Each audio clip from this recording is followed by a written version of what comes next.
Kozhikode north നിയോജക മണ്ഡലം ഇടതുപക്ഷത്തിന് വളരെയധികം ശക്തിയുള്ളൊരു നിയോജക മണ്ഡലമാണ്. ഇത്തവണ അത് നിലനിർത്താൻ സിറ്റിംഗ് MLA തന്നെയായിട്ടുള്ള തോട്ടത്തിൽ രവീന്ദ്രനെയാണ് ഇടതുപക്ഷം കളത്തിലിറക്കിയിരിക്കുന്നത്.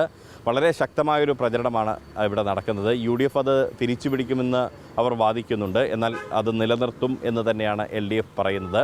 തെരഞ്ഞെടുപ്പ് രംഗത്തെ വിശേഷങ്ങൾ പങ്കുവെച്ച് തോട്ടത്തിൽ രവീന്ദ്രൻ MLA ഇപ്പോൾ നമ്മോടൊപ്പം ചേരുകയാണ്. എന്തൊക്കെയാണ് തെരഞ്ഞെടുപ്പിൻ്റെ പ്രചരണ രീതി, കാര്യങ്ങൾ അദ്ദേഹം പങ്കുവയ്ക്കുകയാണ്. രവിയേട്ട, വീണ്ടും ഒരു തെരഞ്ഞെടുപ്പ് രംഗത്തേക്ക് വരുന്നു. സ്വാഭാവികമായിട്ട് നോർത്തിലെ പ്രതീക്ഷകൾ എന്തൊക്കെയാണ്? പ്രതീക്ഷയുള്ളല്ലോ, പിന്നെ അതിൽ ചോദ്യമില്ലല്ലോ. പ്രതീക്ഷകൾ തന്നെയാണ്. വേറെ എന്തായാലും UDF വലിയൊരു അവകാശവാദം ഉന്നയിക്കുന്നുണ്ട്. തദ്ദേശ തെരഞ്ഞെടുപ്പിലെ റിസൾട്ടൊക്കെ അവർ കാണിക്കും. തദ്ദേശ ഭരണ തെരഞ്ഞെടുപ്പിൽ അവർ നമ്മൾ തന്നെയാണ് ലീഡ്. അവിടെ ഒരു സംശയമില്ല. ശക്തമായ ഒരു പ്രശ്നമില്ല. ഒരു പ്രശ്നം. വീണ്ടും തുടർച്ചയായി രവിയേട്ടൻ തന്നെ വിജയിക്കും തീർച്ചയായിട്ടും. പ്രതിവേട്ടനാണോ ഇത് തെരഞ്ഞെടുപ്പ് പ്രചരണത്തിൻ്റെ ഒക്കെ ചുക്കാൻ പിടിക്കുന്നത്? നമ്മളെ നേതാവ് അദ്ദേഹത്തോട് ചോദിച്ചു നോക്കൂ എന്താണെന്ന്. എങ്ങനെയുണ്ട് ഈ ജനങ്ങളുടെ പ്രതികരണമൊക്കെ വരുന്ന സമയത്ത്? നല്ല പ്രതികരണമാണ്. രവിയേട്ടനെ ആർക്കും പരിചയപ്പെടുത്തേണ്ട കാര്യമില്ല. വളരെ നല്ല നിലയിൽ കോഴിക്കോട് നോർത്ത് മണ്ഡലം മാത്രമല്ല, ഈ മണ്ഡലം ഉൾപ്പെടുന്ന കോഴിക്കോട് കോർപ്പറേഷൻ്റെ ഭരണാധികാരിയായിട്ടും കഴിഞ്ഞ 5 വർഷം MLA ആയിട്ടും നമ്മളൊരു നഗരവും ഇവിടുത്തെ സമൂഹവും പ്രതീക്ഷിക്കുന്ന നിലയിൽ വികസന പ്രവർത്തനങ്ങളും സാമൂഹ്യ ഇടപെടലുകളുമായിട്ട് പോയ ആളാണ്. വേറെ ഓപ്ഷനില്ല കോഴിക്കോടിന്. കോഴിക്കോടിൻ്റെ ഐഡൻറ്റിറ്റിയാണ് രവിയേട്ടൻ. കോഴിക്കോട് എന്ന് പറഞ്ഞാൽ ഒരു ചില നഗരങ്ങൾക്കൊക്കെ രാജ്യം ഐക്കണുണ്ടാവും.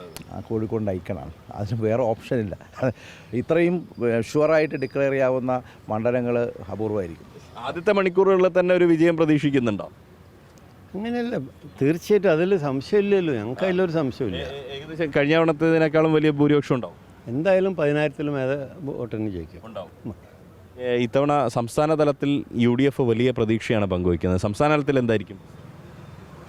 3 ഊഴവും LDF വരും കേരളത്തിൽ. അത് ഇതൊക്കെ ഇങ്ങനെ പറഞ്ഞോട്ടെ, അവസാനമല്ലേ തീരുമാനിക്കുക. കഴിഞ്ഞ പ്രാവശ്യം ഇങ്ങനെയൊക്കെ പറഞ്ഞതാണ്. അവസാനം ബലം വന്നപ്പോൾ എന്താണ്ടായത്? 99 സീറ്റ് കിട്ടിയത്. UDF വെറുതെ ആവേശം കൊണ്ട് സ്വാഭാവികമാണ്. അതിപ്പം തോൽക്കുന്നു 100% പറഞ്ഞാൽ പിന്നെ ഒരാൾ നിൽക്കേണ്ട കാര്യമില്ലല്ലോ. അത് സ്വാഭാവികമല്ലേ, നടക്കും, സ്വാഭാവികം. ഇനിയിപ്പോൾ ഈ തെരഞ്ഞെടുപ്പിൻ്റെ ഓട്ടമൊക്കെ കഴിഞ്ഞ് ഇനിയിപ്പം വീണ്ടും MLA വരുമ്പോൾ നമുക്കൊരു മന്ത്രിയൊക്കെ പ്രതീക്ഷിക്കാം.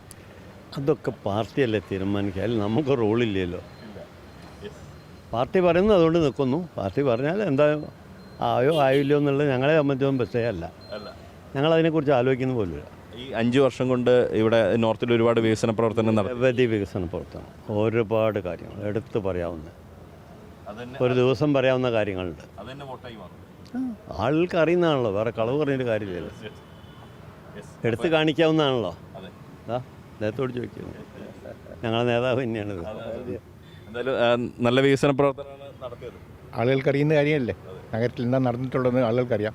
രവിയേട്ടൻ ആർക്കും പരിചയപ്പെടുന്ന ആവശ്യമില്ല. രവിയേട്ടൻ നഗരത്തിൻ്റെ മുക്കും മൂലയും അറിയുന്ന ഒരു വ്യക്തി അദ്ദേഹമാണ്. അദ്ദേഹത്തിന് എല്ലാം അറിയാം. അപ്പോൾ രവിയേട്ട മെയ് 4-ന് കൂടുതൽ ചിരിച്ച് കാണട്ടെ. ശരി ശരി. വലിയ പ്രതീക്ഷയിലാണ്. അദ്ദേഹം പറയുന്നത് 10,000-ന് മുകളിൽ ഭൂരിപക്ഷം ഇത്തവണ ഉണ്ടാകും എന്നുള്ളതാണ്. ഈ മണ്ഡലത്തിൽ നടത്തിയ വികസന പ്രവർത്തനങ്ങൾ മാത്രം മതി വോട്ടാകാൻ എന്ന ആത്മവിശ്വാസവും അദ്ദേഹം പ്രകടിപ്പിക്കുകയാണ്. ക്യാമറ പേഴ്സൺ TK റിഷാദിനൊപ്പം Riyas KMR, Kerala vision news, Kozhikode.